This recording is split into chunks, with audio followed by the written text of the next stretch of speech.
Hi, and welcome back to the Full Cup Wellness with me, Queen VK. Recently I made a video detailing the importance of reading fiction and non-fiction. Today I have two non-fiction books. There's both self-help books. I got into self-help books back in my 20s.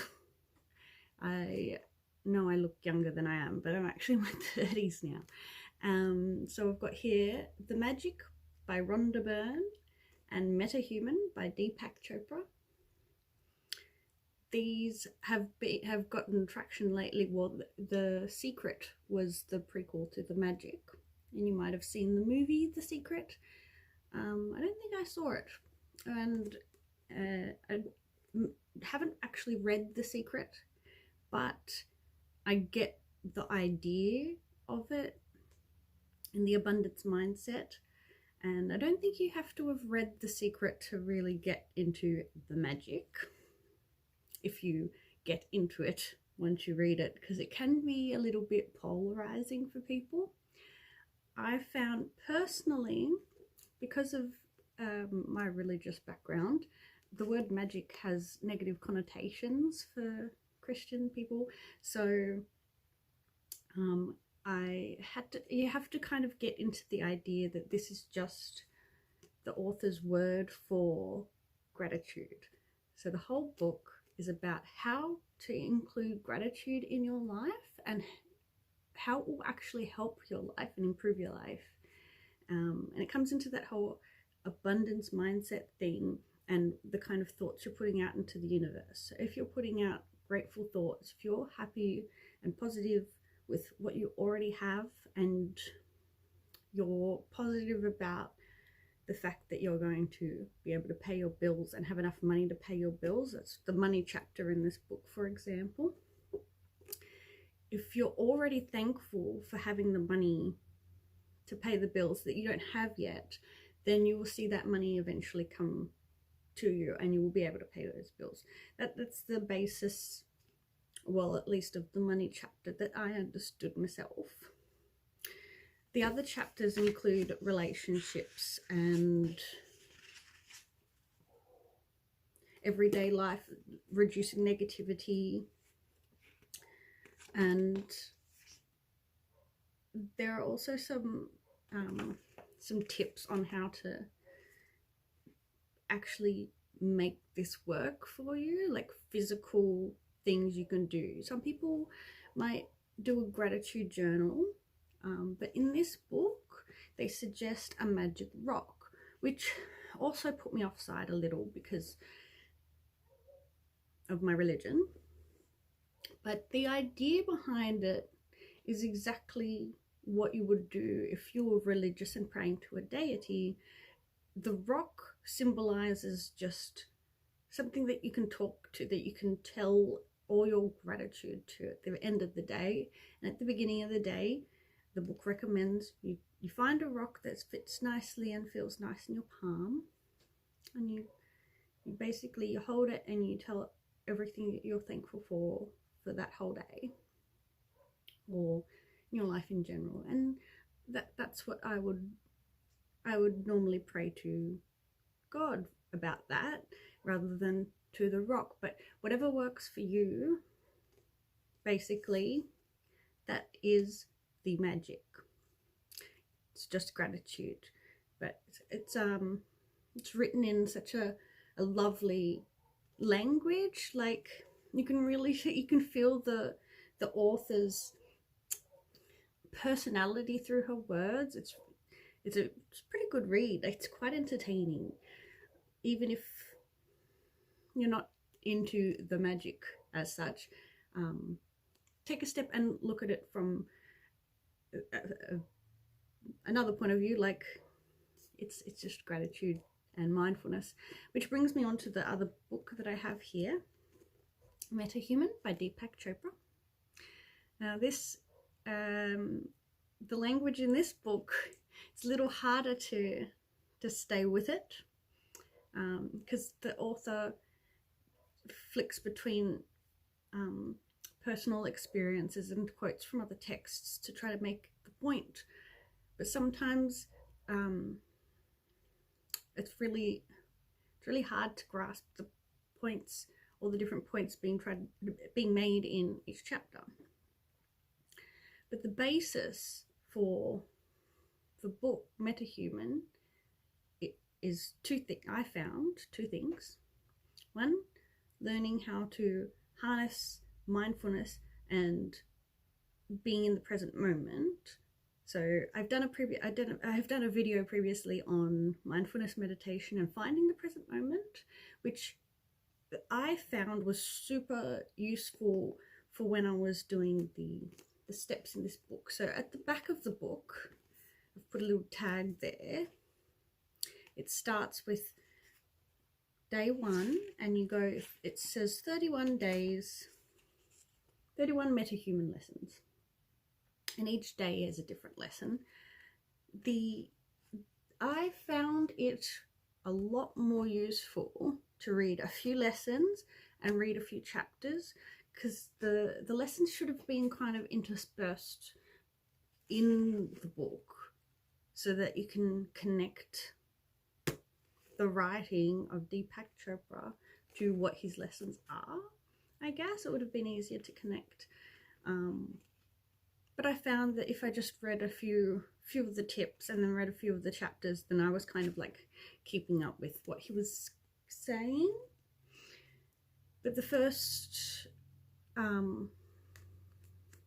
few lessons in the book are to become aware of the present moment and tell you how you can harness that power of being in the present moment. Like I've said previously in previous videos, the power of being in the mindful present is that you don't worry about the past or the future, and the power that the past and the future has on your mental load and your worries, and that's all gone. And you can clearly see, if you're in the present moment, you can see clearly what you want to be doing and what you want to be manifesting, I guess, is one of these new age book lingo. So the second part of the book tells you that the present moment is just a fleeting moment, but the world around us that we're interacting with is, his words, an illusion. And this is virtual reality that we're living in. So we've made sense of the force fields and the atoms around us by giving names and words to things. Like, this is the color red, but our eyes, it's not like physically red. Our eyes are receiving it as red, and we're processing it as red, or an apple, or whatever, because that's the meaning we gave to it. But if you know about quantum physics, which I don't really know much about, this book goes quite a lot into it and tries to explain in layman's terms that each atom at the atomic level, each electron cloud and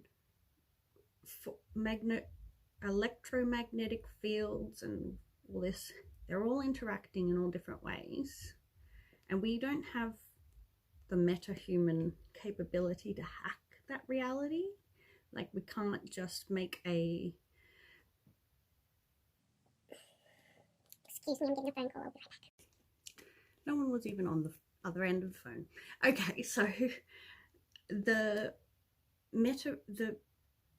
we can't just make a whale appear in our lounge room, for example. I think that's one of the examples in the book. These things won't just pop into existence, and we can't walk through walls or fly in that, because we can't control that. We don't have that level of control over the atoms and force fields, electromagnetic field, and the interaction between all these atoms. But we are aware of what control we do have, so that we're able to manifest I guess, the things that we need or that we want in our life. So if I choose to stand up, then my consciousness makes that decision. Oh, that's another lingo from the book. So the consciousness, or our awareness, is something that comes from not our brain, not an organ in our body, but it is us. And the author makes the claim that that is what makes the universe, that consciousness makes the universe. I'm not sure about that. Like, maybe I have to read his other books to understand that better, but then again, he does say throughout the book that he's not religious, although the Bible is quoted a lot, and Buddha's teachings and the Quran, they're all mentioned in the book. They're all used as tools to explain his point. He's very well read. It's a fascinating read, getting into the mind of this person. That's another thing. There's a really good thing about reading books, especially self-help books, is that you can see other perspectives and other ways of thinking that you never would have considered. That if you're living in isolation and not speaking to other people, and you just had your own thoughts and ideas, like that can be quite constrictive, I guess, in a way. So reading can help you understand your thoughts and theories better, because you have more of a perspective with other ideas and that. And we're not meant to live in a bubble. We're a community. We should be a community and live together in harmony, world peace. Yes. Anyway, so that was a review of Metahuman by Deepak Chopra and The Magic by Rhonda Byrne. Give them a go, even if you just want to learn about what some other perspectives on life are, with or without religion intact in there. I mean, sometimes reading more about other people's religions and ideas and beliefs can help you understand how strong and set you are in yours. So highly recommend this reading, no matter who you are or your background, and form your own ideas on them. Don't take these people's ideas by word. Self-help books are meant to help you expand your own mind. So enjoy, and if you really liked The Full Cup Wellness with me, Queen VK, please visit my website, thefullcupwellness.com. Thank you for watching. Please subscribe and like. Bye.